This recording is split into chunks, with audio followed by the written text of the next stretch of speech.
ఎలైనాడు తాను చెడిపోకుండా ఆయన గెలవగలిగాడు, కూటమిని పరిరక్షించగలిగాడు. End of the day entire Kapu సామాజిక వర్గం ఓటు బ్యాంక్ అలా ర్యాలీ అయింది. ఎవరికి? కూటమికి.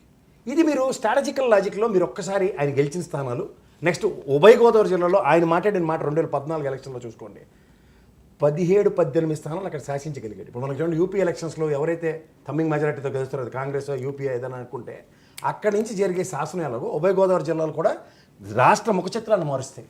సో ఈ పర్యవసానాల్లో తెలుగుదేశం ఇవాళ అనుభవజ్ఞుడైన చంద్రబాబు నాయుడు గారు చేసే స్ట్రాటజీస్ ఎలా ఉంటాయంటే, తనతో కాందానికి ఇప్పుడు ఘీ సీదానై నికలాతో ఉంగిలి తేడా కరకే నికలు అంటారు. సో ఆ నికాలో అన్న దగ్గర పవన్ కళ్యాణ్ అనే వ్యక్తి ఒక ఇన్స్ట్రుమెంట్గా రాజకీయ నాయకుడు గుండాల్సిన కలితేది కదా చెప్తున్నాడు సార్. ఇప్పుడు సమీకరణలతోటే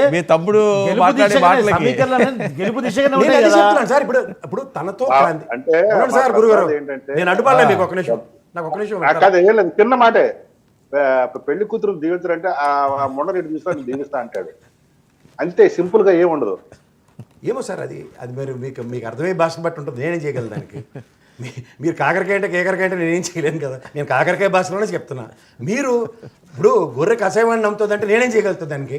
అది నమ్మనండి. ఆయన నాకు ఇవాళ జీడిపప్పు పెట్టాడు, వేరు తరగం దిద్దాడు, బంతిపూలు దండేసాడు అని నాకు మీరు మాడుతున్నారు. దానికి మీరు పర్యవసానాలు ఏం చెప్తున్నా, ఏం చేయాలా? చెప్తున్నా నేను ఒక మాట చెప్తున్నాను సార్. శాంతి ప్రసాద్ గారు, ఇదే వేదికగా ఇదే వర్మ గారి సాక్షిగా మీరు నేను ఓ చంద్రబాబు గారి విషయంలో ఎన్నిసార్లు విభేదించుకుని మాడుకున్నాం, లక్ష ఉన్నాయి మనవి. మీరు నేను అలయన్స్ అన్న తర్వాత మీరు నేను ఒక విషయం నేను ఎప్పుడు కట్టుబడి ఉంటాను. మీలా నేను అంటే మీ అధినాయకుడికి అనుగుణంగా మీరు ఉంటారేమో, కానీ నాకు ఎవరు అధినాయకులు లేరు కదా సార్. నాది ఎప్పుడు మీలాగే ఒక నెక్కచ్చని మాట ఉంటుంది. అని జాగ్రత్తగా ఒక్క నిమిషం నాకు టైం ఇవ్వండి.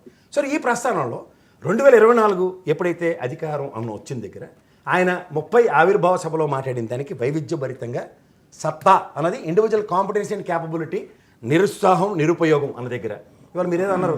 మాధవరావు సింధియా గారు గతంలో కేంద్ర మంత్రి కాంగ్రెస్లో ర్యాలీ అవుతున్నప్పుడు వసుంధరావు సింధియా గారు రాజస్థాన్ ముఖ్యమంత్రి ఉన్నారు.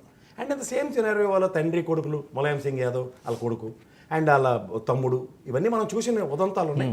అండ్ ముఖ్యంగా ఈ మెగా ఫ్యామిలీలో నాకు తెలిసి ముగ్గురు సక్సెస్ఫుల్. ఇప్పుడు మా కేసీఆర్ గారి ఫ్యామిలీ మెచ్చుడు అండ్ సేపు మేనల్లుడు కొడుకు కూతురు అన్న దగ్గర ఇవాళ ఫస్ట్ టైం ఈ కాపు సామాజిక వర్గంలో ముగ్గురు, చిరంజీవి గారు పద్మభూషణ్ స్థాయికి వెళ్ళిపోయారు రాజకీయాల్లో లేని విభూషణ్. ఈ మా నాగబాబు గారు ఎంత బంగారం పల్లెంకైనా గోడ చేరికి కావాలని గోడ ధర్మం అని నాటి రాజకీయ అరంగేటంలో ఇవాళ పవన్ కళ్యాణ్ గారి ధర్మం అని ఆయన కూడా రాజకీయ అరంగేటం అయిపోయింది. సో ఈ సక్సెస్ నెరేషన్ని ప్రజాక్షేత్రంలో నేను గురుగారు మొహమాట లేకుండా చెప్తున్నా, లోకేష్ గారినైనా పవన్ కళ్యాణ్ గారినైనా నేను చాలాసార్లు విభేదించాను. ఎందుకంటే ప్రజాక్షేత్రంలో ప్రజలు మనల్ని పొన్నందుకు వరకు ఖచ్చితంగా వాళ్ళు రాజకీయ క్షేత్రంలో అతిరథ మహారథులు లీడర్ అని ఎవరు చెప్పలేడు. నేను చెప్పను, మీరు కూడా చెప్పరు. ఇవాళ స్థాయి పెంచుకున్నారు, స్థాయి వచ్చింది వాళ్ళకి, అంచేత ఖచ్చితంగా వాళ్ళు యాక్సెప్ట్ చేయాలి. అలా నాగబాబు గారు ఏదో అతిరథ మహారథులు వాళ్ళు గెలిచి మెక్కతో లేసేయాలంటే నాతో కాదు. ఎందుకంటే ఇవాళ ఒక అన్న తమ్ముడు ఆచ్ఛేదన, ఒక తెలుగుదేశం పార్టీ పరిరక్షణ, అంత మాట అన్న తర్వాత ఇవాళ చంద్రబాబు గారి స్థాయిలో మీరు ఇందాక ఉపద్ఘాతలు చెప్పారు. మీ ఎమ్మెల్యేలు వీళ్ళందరినీ అయితే సవరదీసి చెప్పారట, వద్దండి టెన్షన్ పడకండి ఆవేశపడకండి అని. ఆ మాట దానికి వస్తే పవన్ కళ్యాణ్ గారికి ఎన్ని చెప్పుంటే ఈసారికి అన్నదాకా వచ్చి ఉంటుంది. ఆ టైప్ ఆఫ్ మెలోడోన్ అన్నది ఖచ్చితంగా జరిగింది. ఎందుకంటే నా సత్తా నా సత్తువా అన్న మాట్లాడే దగ్గర ఆవిర్భావ సభలో నేను లేకపోతే అన్న మాటకి ఎంత డిఫరెన్స్ ఉందో మా గురువుగారికి మనసులో ఖచ్చితంగా తెలుసు. కానీ పైకి మాత్రం ఇవాళ ఒక ప్రతినిధిగా వచ్చారు కాబట్టి పరిరక్షించుకోవాలి. ఎప్పుడైతే స్థాయి మనం కాదు సార్, 10 మెట్లు 10 సార్లు ఆయన దిగుతున్నాడు ప్రతిసారి.